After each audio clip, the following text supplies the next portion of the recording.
Radio Beograd, prvi program.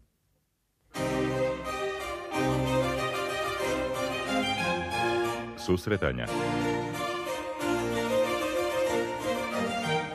Susretanja.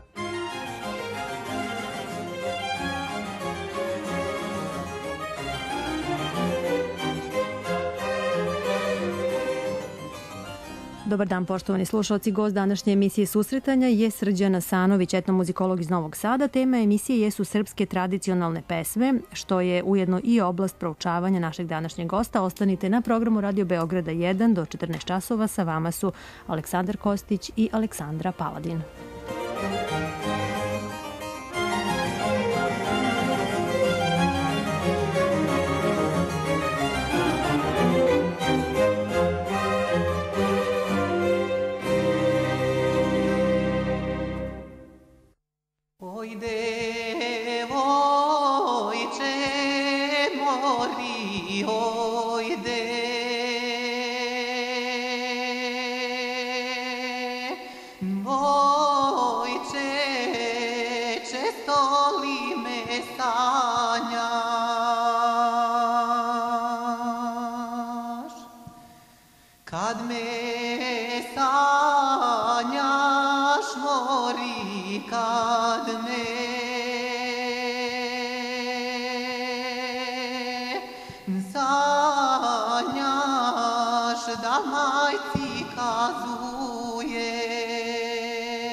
Kad sam bila mori, kad sam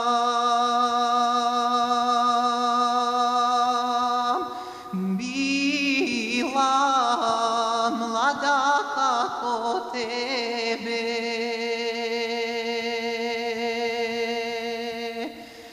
ljubila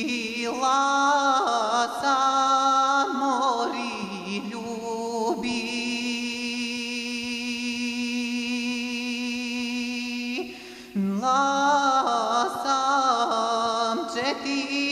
trgovca.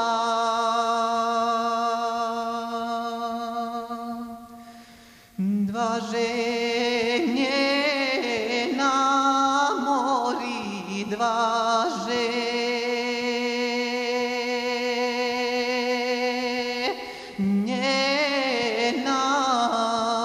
dva neženjena.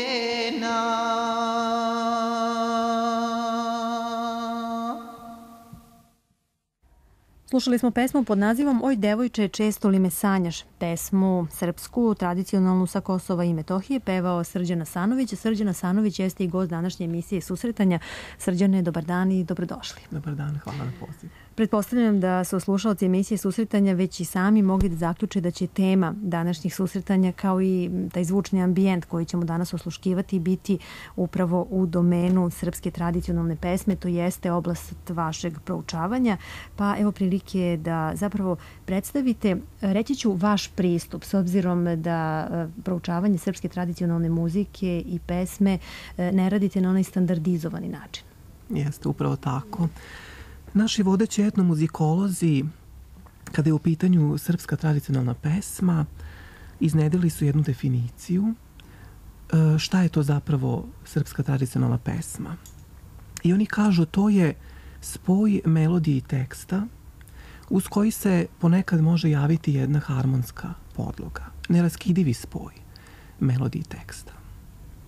Međutim, kada vi zaista počnete ozbiljno da istražujete srpsku tradicionalnu pesmu, vi shvatite da ova definicija ne može biti prihvatljiva. Etnomuzikologija jednostavno ovu definiciju ne može u potpunosti da prihvati. Jedna nova etnomuzikologija, jer etnomuzikologija je mlada nauka, ona tek počela da se razvija, jer to je definicija koja prikazuje jedan materijalni sloj srpske narodne pesme.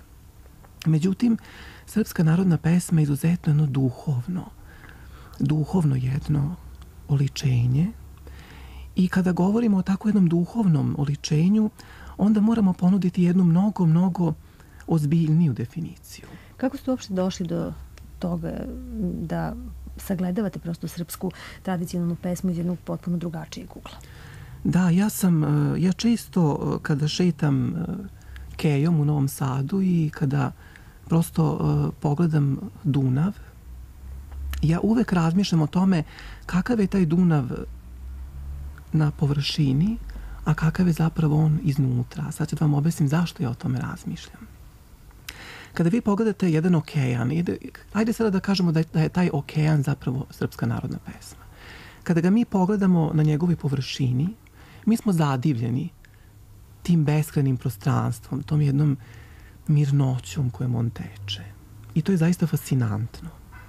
Međutim, kada vi zaronite u utrobu tog okeana, kada vi prosto zađete u njegove najdublje slojeve, vi otkrivate jedan potpuno drugačiji svet. Jedan svet koji vi ne možete da vidite s polja. I kada vi izronite iz tog okeana ponovo na površinu, on za vas više nije isti, kao kada ste ga prvi put videli. To je zapravo srpska tradicionalna pesma. Vi možete reći da je ona neraskidivi spoj melodije i teksta, ali to je samo površina okeana. Kada vi uđete u njegovu utrobu, vi ćete onda reći srpska narodna pesma je zapravo vid komunikacije čoveka sa tvorcem. A ukoliko mi dozvolite, bih objasnio sada malo o toj komunikaciji i uopšte progovorio bih malo o tome zašto čovek od iskona peva. Mislim da je to jako interesantno. Pre nego što nam samo objasnite, da li postoji do sada etnomuzikološka literatura koja na neki način, makar sličan, sagledava uopšte nevezano da li je to u pitanju srpska tradicionalna pesma ili uopšte bilo koja tradicija, da na takav način sagledava, hajde da kažemo, muzičku tradiciju? Jedina osoba koja na taj način sagledava srpsko predanje jeste ugledna Svetlana Stević Vukosavljević, jedna od naših najvećih istraživača, interpretatora i sakupljača srpske tradicionalne muzike i uopšte srpskog muzičkog folklora.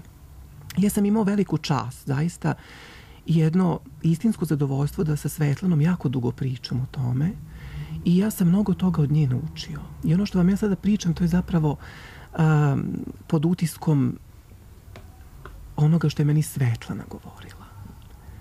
Jer vi u Homolju, recimo Svetlana je, to znaju sigurno slušaoci Radio Beograda, da je Svetlana rodom iz Homolja i da tamo ne kažu da se pesma peva, nego se pesma pupeva. A šta to znači pupevati? Znate, kada listovi na drveću pupe, kada se otvaraju, to je zapravo srpska tradicionalna pesma, ona se otvara. I to je jedan čudesan svet, znači sve ono što je bilo u unutrašnjosti sada izlazi na površinu i postaje vidljivo, razumete? Ja vam zapravo govorim o tome, o tom okeanu, upravo iz tog razloga, jer vi sada zaranjate u te dubine i njih iznosite na površinu, to je pupevanje. Dakle, otvaranje jednog duhovnog sloja. Mi više ne govorimo o narodnoj pesmi kao materiji, već govorimo o narodnoj pesmi kao jednoj duhovnoj tvorevini. Ona je izuzetno živa. Ona je deo jednog duhovnog predanja. I to je zaista važno napomenuti. Iz tog razloga govorim da je zapravo srpska narodna pesma naš vid komunikacije sa tvorcem. Jer šta smo mi ljudi? Zašto čovek peva? To je pitanje kojim treba etnomuzikologija da se bavi. To je ključno pitanje. Zašto čovek proizvodi zvuk?